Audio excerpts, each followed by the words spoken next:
नहमदुहु व नुसल्ली व नुसल्लिम अला रसूलिहिल करीम अम्मा बाद फ़अऊज़ु बिल्लाहि मिनश शैतानिर रजीम बिस्मिल्लाहिर रहमानिर रहीम। मेरे मुअज़्ज़ज़ सामाईन इकराम, अस्सलामु अलैकुम व रहमतुल्लाहि व बरकातुहू। मैं अपने रब कायनात से ये दुआ करती हूँ कि मेरे जितने भी सुनने वाले हैं, रब कायनात सबको सेहतमंद तंदुरुस्त और लंबी ज़िंदगियाँ अता फ़रमाए। हम सब के हर मुश्किलों परेशानियों तंगदस्तियों में मेरा रब कायनात हमारी मदद अता फ़रमाए। हमें ज़हनी रूहानी जिस्मानी अज़ियत और तकलीफ़ और बीमारियों से निजात अता फ़रमाए। हमें ज़हनी और रूहानी सुकून अता फ़रमाए। हमें बीमार दुनिया से बचाकर बीमार मदीना बनाए। और जो हमारे हक़ों में बेहतर है मेरा रब कायनात हमारे लिए वो अता फ़रमाए, और जो हमारे हक़ों में बेहतर नहीं उसका ख्याल भी हम सब के दिलों से निकाल दे और हम सबको अपनी रज़ा पर राज़ी रहने वाला बना दे। आमीन सुमा आमीन। आज 8 सफ़रुल मुज़फ़्फ़र और बुध का दिन है। आज के दिन जो मैं आप लोगों के लिए वजीफ़ा लेकर आई हूँ, इस को पढ़ने से रब्बे कायनात के अर्श को हिला सकते हैं। आप लाखों लोगों ने इसका इंतज़ार किया और आज इस वजीफ़े को पढ़कर, जैसे ही इस वजीफ़े को पढ़ा, उन्होंने इतना, रब्बे कायनात ने उन्हें इतना नवाजा कि उन्हें कभी किसी चीज़ की कमी नहीं रही। ये इतना पावरफुल और मुजर्रब वजीफ़ा है कि जो सारी ज़िंदगी जो आपको ना मिल सका, आज इस वजीफ़े को पढ़ते ही वो आपको मिल जाएगा। आप इस वजीफ़े को जितनी रब्बे कायनात से दौलत चाहते हैं मांग सकते हैं कि रब्बे कायनात उस दौलत में इतनी बरकत डालेगा कि आपको कभी किसी चीज़ की कमी नहीं रहेगी। इंशाअल्लाह उल अज़ीज़ उसके हुक्म से आप इस वजीफ़े को जैसे वीडियो मिले फ़ौरन पढ़ लगे, और फ़ौरन किसी मजबूरी की वजह से ना पढ़ सके तो इस वीडियो को अपने पास सेव कर लो। जैसे ही आज के दिन आपको टाइम मिले इस वजीफ़े फ़ौरन पढ़ ले। जैसे वीडियो मिले, अगर फ़ौरन किसी मजबूरी की वजह से ना पढ़ सके तो इस वीडियो को अपने पास सेव कर ले, और जैसे ही टाइम मिले इस वजीफ़े को लाजमन पढ़िएगा। आप इस वजीफ़े को किसी भी मकसद, किसी भी हाजत, किसी भी मुराद से के लिए पढ़ सकते हैं। रब कायनात के गैबी ख़ज़ानों से दौलत लेने के लिए पढ़ सकते हैं। आपका अपना घर नहीं, घर ख़रीदने के लिए पढ़ सकते हैं। आपके ऊपर बहुत ज़्यादा कर्ज उतरने का सबब नहीं बन रहा, उसके लिए पढ़ सकते हैं। आपकी औलाद नहीं, आपकी औलाद नाफरमान है, उसके लिए पढ़ सकते हैं। आपके घर में रिज़्क़ दौलत बरकत नहीं है, उसके लिए पढ़ सकते हैं। आपके घर में लड़ाई झगड़े रहते हैं, नचाकी परेशानी मुफलसी गरीबी है, उसके लिए पढ़ सकते हैं। आपके घर में कोई बहुत ज़्यादा बीमार है या खुद बीमार है, उसके लिए पढ़ सकते हैं। आपने किसी को अपनी कीमती चीज़ दी, वापस नहीं करा, उसके लिए पढ़ सकते हैं। आपके पास अच्छी जॉब नहीं, जॉब लेने के लिए पढ़ सकते हैं। आपकी शादी नहीं हो रही या आपके बच्चों की शादियां नहीं हो रही, उसके लिए पढ़ सकते हैं। आपके कारोबार अच्छा भला चलता हुआ अचानक से बंद हो गया, उसके लिए पढ़ सकते हैं। आपकी ज़िंदगी में, आपके घर में सुकून नहीं, आपके कारोबार में, दौलत में, रिज़्क़ में बरकत नहीं, उसके लिए पढ़ सकते हैं। आप पर जादू टूना, बंदिश, नज़र बद, हसद कुछ भी है, उसको ख़त्म करने के लिए पढ़ सकते हैं। मतलब किसी भी मकसद, किसी भी हाजत, किसी भी मुराद के लिए पढ़ सकते हैं। मगर जब पढ़ने लगे तो रब कायनात की ज़ात पाक पर यकीन कामिल रख के पढ़िएगा। कहते हैं कि यकीन कामिल होता है, पीर कामिल नहीं होता। और अच्छी नीयत रख के पढ़िएगा कि रब कायनात कुरान पाक में इरशाद फरमाता है, इन्नमल अमालु बिन्नियात, कि जो अमलों का दारोमदार होता है वो नीयतों पर होता है। अगर हमारी नीयत अच्छी है तो हमारा अमल भी अच्छा होता है, और अगर हमारी नीयत ही अच्छी नहीं तो हमारा अमल भी अच्छा नहीं होता।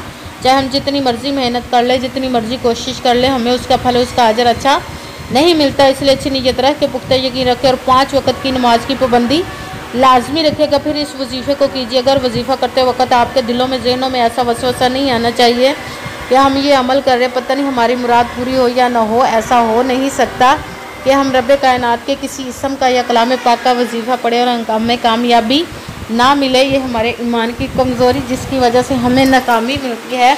आपने सिर्फ अमल करना, उसका फल, उसका अजर देना उस ज़ात पाक का काम है, क्योंकि उसकी दस्ते कुदरत से कोई चीज़ बाहर नहीं, उसके कुन कहने की देर है और फ़याकुन हो जाता है। आपने अमल करने के बाद उसके कुन का इंतज़ार करना है। इंशाअल्लाह उल अज़ीज़ रब कायनात आपकी तकदीर के बंद तालों को खोल देगा, नसीब के सितारों को चमका देगा, आप पर इतना करम अता फरमाएगा कि आप खुद भी हैरान रह जाएंगे। इंशाअल्लाह उल अज़ीज़। अगर वीडियो अच्छी, अपने हुक्म से अगर वीडियो अच्छी लगे तो इसको लाइक ज़रूर कीजिएगा और आगे भी शेयर कर दीजिएगा, ताकि किसी दूसरे को हमारी वजह से फ़ायदा पहुँचे तो हमारे लिए सदका जारिया बन जाओ। जो नए हैं चैनल पर, इस चैनल को सब्सक्राइब कर लें और बेल आइकन को भी दबा लें ताकि मेरी अगली आने वाली वीडियो आप तक पहुंच सके। अगर कोई मुझसे किसी मसले के बारे में इस्तिखारा करवाना चाहते हो, किसी काम का हिसाब लगवाना चाहते हो, किसी काम के लिए वजीफे का पूछना चाहते हो, या कुरान पाक ऑनलाइन पढ़ना चाहते हो, महफिल मिलादुन नबी के लिए बुलवाना चाहते हो, तो व्हाट्सअप का नंबर वीडियो पर चल रहा है, आप लोग मुझसे रब्ता कर सकते हैं। अगर मेरे भाई या बुजुर्ग मुझसे रब्ता करना चाहते हो तो व्हाट्सएप पर वॉइस मैसेज करके अपना मसला बता सकते हैं। अगर बहनें या माएँ मुझसे रब्ता करना चाहती हो तो व्हाट्सएप पर वॉइस कॉल करके अब मुझसे बात कर सकती हैं, अपना मसला बता सकती हैं। आपने वजीफ़ा करने से पहले कमेंट्स में अपना नाम और जहाँ आप रहते हो जगह का नाम और अल्लाह पाक का नाम ज़रूर लिखना ताकि मैं भी आप लोगों के लिए दुआ कर सकूँ और फिर वजीफ़े की भी आप लोगों को इजाज़त मिल जाएगी।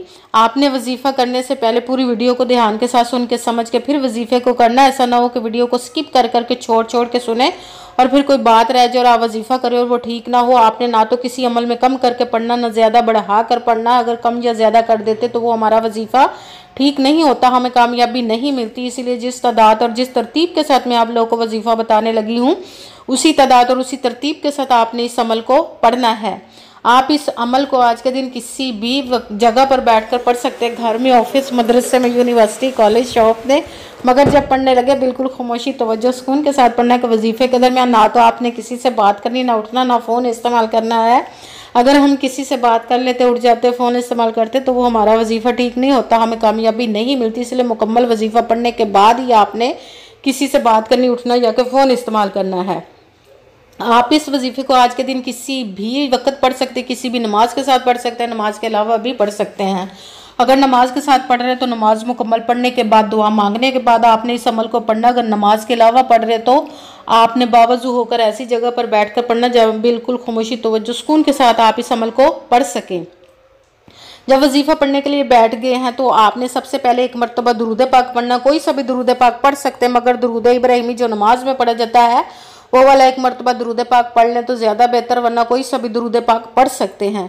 जब दुरूद पाक पढ़ लिया आपने एक मरतबा आऊज़ु बिल्लाहि मिनश शैतानिर रजीम बिस्मिल्लाहिर रहमानिर रहीम पढ़कर अपने मकसद की नियत कर लेनी जिसके लिए आप इस वजीफ़े को पढ़ने लगे। फिर पहले नंबर पर जो वजीफ़ा पढ़ना है वो है प्यारे महबूब के एक इसम का वजीफ़ा आपने पढ़ना है, या मुहम्मद, या मुहम्मद, या मुहम्मद, या मुहम्मद। इसको आपने 11 मरतबा 11 टाइम पढ़ना। फिर साथ दूसरे नंबर वाला वजीफ़ा कुरान पाक की एक आयत का, या जुल जलाली वल इकराम, या जुल जलाली वल इकराम, या जुल जलाली वल इकराम, या जुल जलाली वल इकराम। इसको आपने 17 मरतबा 17 टाइम पढ़ना है। फिर साथ तीसरे नंबर वाला वजीफ़ा रब्बे कायनात के एक किस्म का वजीफ़ा जिसको दौलत का मुजर्रब वजीफ़ा माना जाता है, या रज़ाक़ू, या रज़ाक़ू, या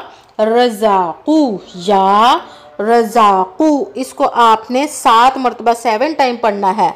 सबसे पहले एक मरतबा दुरूद पाक पढ़ा, फिर एक मरतबा आऊज़ु बिल्लाहि मिनश शैतानिर रजीम बिस्मिल्लाहिर रहमानिर रहीम पढ़कर अपने मकसद की नियत कर लेनी। फिर पहले नंबर पर जो वजीफ़ा पढ़ना है, या मुहम्मद, इसको आपने 11 मरतबा 11 टाइम पढ़ना। फिर साथ दूसरे नंबर वाला वजीफ़ा, या जुल जलाली वल इकराम, इसको आपने 17 मरतबा 17 टाइम पढ़ना है। फिर आपने तीसरे नंबर वाला वजीफ़ा, या रज़ाक़ू, इसको आपने 7 मरतबा 7 टाइम पढ़ना है। फिर आपने वही दुरूद पाक पढ़ना जो दुरूद पाक आपने वजीफ़ा शुरू करने से पहले पढ़ा था। जब दुरूद पाक पढ़ लिया अब आपका वजीफ़ा मुकम्मल हो गया। अब आपने दोनों हाथों को रब्बे कायनात की बारगाह अक़दस में बुलंद कर लेना। सबसे पहले अपने गुनाहों की बख्शिश की दुआ मांगनी। फिर जिस मकसद, जिस हाजत के लिए आपने इस वजीफ़े को किया उसकी खूब दुआ कीजिएगा और दुआओं में मुझे भी याद रखिएगा, मेरे लिए भी दुआ कीजिएगा। जज़ाकल्लाहु खैरा। जिस मकसद, जिस हाजत के लिए आपने इस वजीफ़े को किया, रब्बे कायनात अपने हुक्म से, अपने प्यारे महबूब के सदका से, अपने कलाम पाक और इसमें मुबारक के सदके आपकी तमाम नेक और जायज़ हाजात को कबूल व मंजूर अता फरमाए। आमीन सुम्मा आमीन। अस्सलामु अलैकुम व रहमतुल्लाहि व बरकातुहू।